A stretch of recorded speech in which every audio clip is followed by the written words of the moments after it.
One of the points of this flow I want to explain to you and touch with the more of the pain area is this box here. Terminate the project. This is a bold decision, and it's not easy at all. Of course, nobody creates a project thinking that the project will be terminated. Everybody creates a project to deliver the results. Everybody's happy, delivering a lot of things, and great. But it's not. It's not what we see. It's not at all. And this is very painful moment when you have to sit, and I was in many times on these tables, sitting and say, you know, let's stop it. We need to be aware that recovery is not possible. We would love to go towards this recovery plan and say, you know, we found a solution. But at the same time, we need to understand that many times when we face challenges, there is no possible solution. You know, you are so deep in the trouble. There are so many indicators that things are not working. That insist in a recovery is just spend more energy, more money, managing more stress to deliver an outcome that will be even worse, because it will be everything that was bad plus this.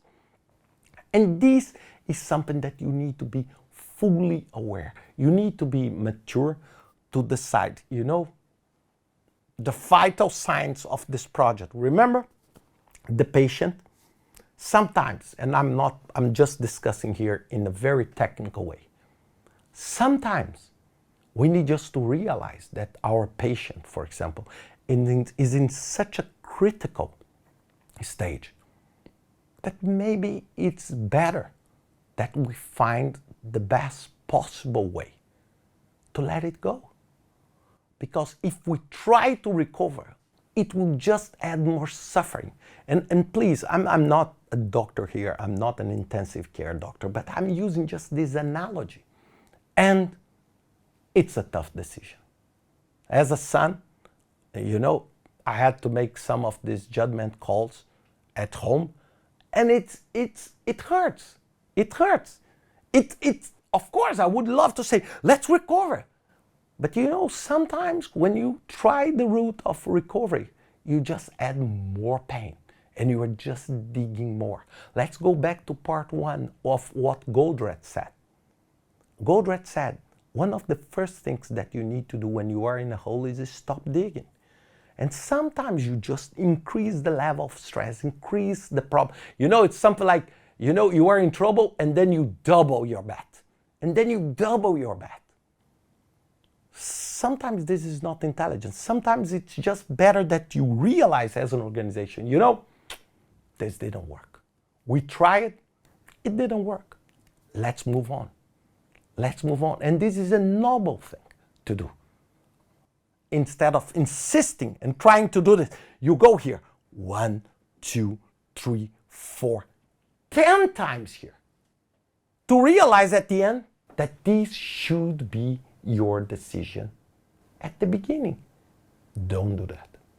Don't do that. And this is why, for example, terminate the project many times will require bold action. Many times you need just to realize the pain. Many times you need to use external support, because for you, because you have friends, you have, you know, people that will be impacted on that area. And maybe it's better that you delegate this to someone to communicate and say, you know, let's just do that. It's the best way to do this. So then you look and ask for external support. But it's critically important that many times recovery is not possible.